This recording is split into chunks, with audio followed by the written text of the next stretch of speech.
Okay, so on my doors, I have a whiteboard that has magnetized. We painted it with a whiteboard, which is really neat. So I can work on do thought processes on my door. So we're going to be talking about which niche or niche and things to think about if you're deciding to niche or niche down to like maybe one or two categories. These are some things that I've been thinking about recently. I sell hard goods and clothing. Pretty much anything except for really giant items. I don't like to do furniture or anything like that. But these are some things I'm thinking about. I had two stores. One I had my son use, and the other one is my main eBay store. And the other one I hadn't done anything on for a long time. My son just listed things here and there, trying to get him kind of started in saving money.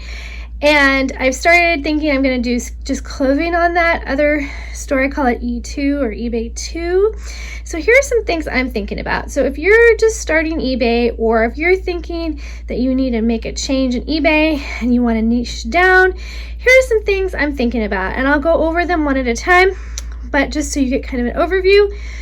One, how much time do you have to devote to eBay? Number two, how much money do you have to invest in items? Number three, what do you like to sell, or what do you like to buy for yourself? Four, what knowledge do you already have in the different categories? Number five, what are you willing to learn? Number six, what is your average sale price that you need in order to run your business? And number seven, what's available to you locally? So these are just a few questions to get started, your thought process on niching down, and let's go ahead and go over these one at a time. Hi everybody, and my name is Angela. Thanks for joining me on Angela and Reselling, and today I'm talking about niches or niches, whichever one you want to niche, potato, potato. Anyway, I've been thinking about niching down. I have two stores. One my son I had a long time ago when I was younger, and then I stopped doing that one, and my son uses it to list a couple items that he has. I'm trying to get him in a habit of saving and learning how to do these kinds of things. And now I've been thinking, I sell hard goods, I sell clothing, I sell anything I can that's not huge in furniture or cars or that kind of thing. I like little items if I can get them, but I do clothing, shoes, HBA, vintage, antique stuff, collectibles, dolls, you name it, I'll sell it. And I've been listening to a bunch of resellers talking about their niche and how you get good in one category and that helps the eBay algorithm. And even though I know that's true, and I do like having, I'm sorry about if you hear anything in the laundry room. Laundry room's next door. My husband is doing something in there. I'm so sorry. Anyway, bear with me here. So even that, I'm sure it's true. I also like having a wide range of items because sometimes, like for example, swimsuits are kind of in season right now. They sell really great March and April. And then other times HBA and supplements and vitamin C and that kind of thing. So I like having multiple things that help with the different seasons, if that makes sense. So for me, I do enjoy having a wide range of items. It also helps me not limit when I'm sourcing. Though sourcing for me has never been a problem. I'm super lucky. I live in the Pacific Northwest. We've got great bins. Plus there's also mystery boxes and other suppliers you can find. So really it's kind of at this point for me, it's a matter of what I like to sell. I love doing HBA right now, except I don't like the Vero program. I shouldn't say I don't like the Vero program because I'm all about rights and people's, rights and information. I just feel like on eBay, you don't know when you're going to get one necessarily, like when a company's going to come after you. So I don't like that kind of not knowing, that uneasiness with HBA. And also you have to really track the expired stuff. But I do like the smallness and the ease and scanning it in. So those are things I like about HBA. I don't like, I like the clothing as far as it's easy to ship. You don't have to worry about it breaking. It's lightweight, it's easily available, and it doesn't cost a lot. but it takes a lot of time to list with the measurements, and there's a higher return rate. So these are things you've got to think about when you're going to decide what you're going to sell in your eBay store.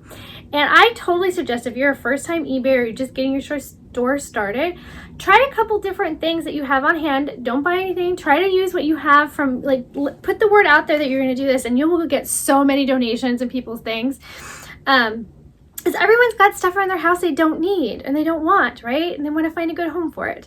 So ask people, look around your house, and try different categories that you might be interested in selling. And if that works, do more of that. So that's what I would say. But here's some other things to think about besides trial and error. So how much time do you have? So like I already mentioned with clothing, it does take more time to list. You have to take more photographs. You have to take more measurements. And there is a higher return rate on clothing than any other category. So that is something you want to be mindful of. And if you don't have a policy of return, like free returns or return policy, 30-day at least return policy, but a lot of people will pass you over. So those are some things and policies to be mindful of. Like, what are you willing to do? What are you willing not to do? Are you okay offering free shipping? Can you factor that into your price? Like, all these kind of things to start thinking about. But how much time do you have? For me, I love just scanning items and taking a couple quick pictures and getting it on there and listed. HBA and new items allow me to do that. Clothing does not. So keep in mind what your time frame is. If you're going to be part-time, full-time, do you just have an hour a day and it's just a hobby? You know, what is it you enjoy doing with your time? Number 2, how much money? How much money do you have to invest into items and products? So once you decide you want to do this seriously and you've exhausted your house or your friends, or you want to try something new, there are mystery boxes, there are liquidation companies, there's retail arbitrage, there's Goodwill, there are Goodwill bins, there's putting the word out about donations. Like, how do you want to get your items? How much money do you have to put in them? New items are going to cost more, and so they're easier to list. They don't take as much time, but there's a smaller margin for return. So you got to keep that in mind. And if you have like a lot of money for hard new goods, maybe you want to buy liquidations.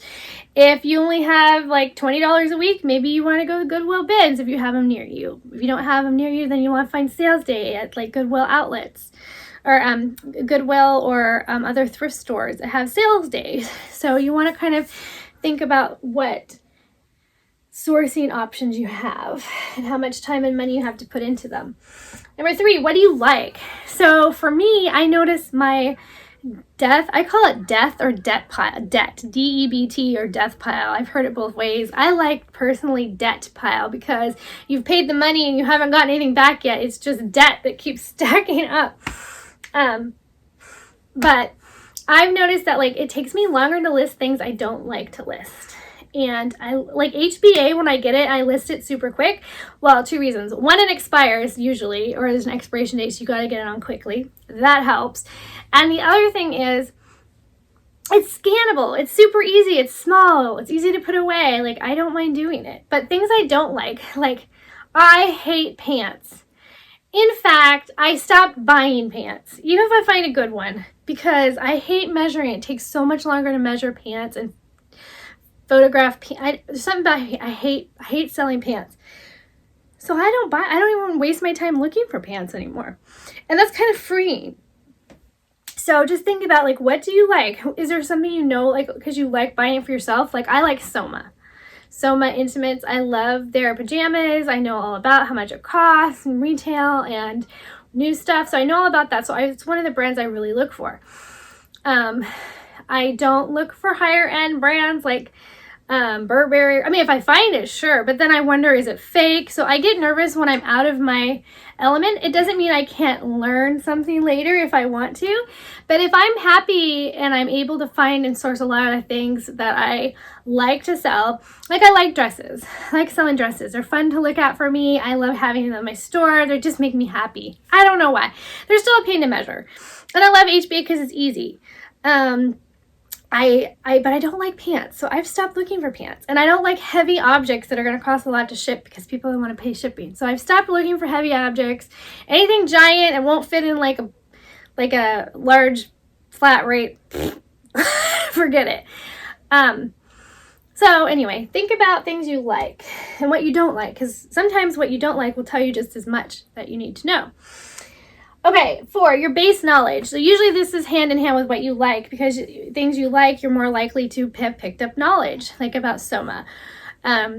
Or if you have like a collectible, like I love Disney, and I know a whole lot about collecting and selling Disney items, pins, hats, figurines, all those things. So think of it, you already have a place to start. Now you have to be careful, because sometimes the things you enjoy selling, and because you buy them, when you get them in, if you're like me, you're tempted to keep them. That can be an occupational hazard. So are you the kind of person that can just enjoy having it for a minute, looking at it and passing it on? Or is it going to be a temptation to keep? Also important to think about. Okay, what are you willing to learn? So if there's something you decide, like maybe you have a Goodwill bin right next to your house, like 10 minutes away from your house, and clothing's not your thing, but you figure it's easy for you to go and source. It's cheap. You can go cheap enough. You can go source and get what you need. It's right next to your residence, and that's what you're gonna do. So you can research. Maybe you niche down for a while as far as like the brands. So maybe you don't want to do men's clothing. Maybe you just niche down to women's clothing and certain brands to start, and then learn. And the way I would look up the best pieces in each of the brands is just go to the solds and go to the cost from highest to lowest and see in those brands and see what's selling, and you'll kind of get an idea. So that's a little tip. And you can start learning brands on what pieces to look out for. Now, fashion and clothing is always evolving and changing, so you guys stay on trends. If you're going to do clothing, I recommend following some fashion bloggers that have a lot of people following them, so you know that it's more a reliable source.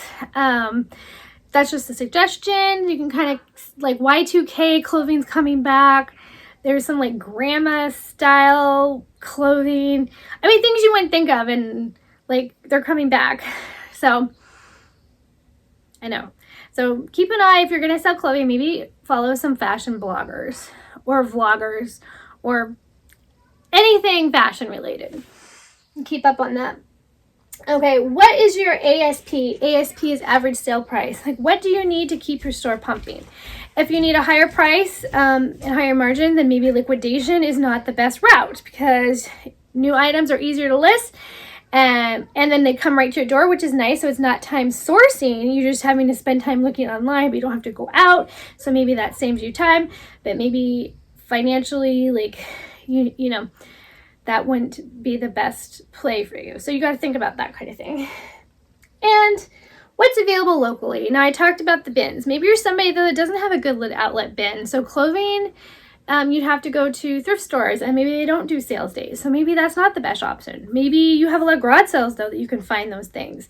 Or maybe you feel like it's saturated because the market is saturated with clothing, and you don't have the brands that people are looking for. You feel you can't find those things in the wild. We call it the wild. And maybe you want to try hard goods, and there's something that you really like selling. It can be as broad as, like, you're going to sell Disney Anna, to really niche down like you're just selling figurines, or you're just selling ears, or it's whatever you want your curated store to be based on these things, and probably more. If you can think of any other ideas for people to think about when they're trying to decide a niche, please put it in the comments below. It'd be great to have a place we can all just like have a conversation and really help each other think about these things, because it really is, you know, it's a small question, but it's got a lot of different parts to it and a lot of things to think about. I hope this helped you. It's helping me try to get a plan together too in my brain and think about what I want, given the amount of resources I have available, time, money, energy, all that kind of thing, and passion. So I hope this is helpful to you. If it is, hit the like button. If you haven't and you want to subscribe, that would be great. And if you want to know when I have a video launch, hit that bell and you'll get a little notification that I'm back. Anyway, thanks so much for watching. I hope you're having a wonderful morning, noon, or night, and I'll see you on the next video. Bye.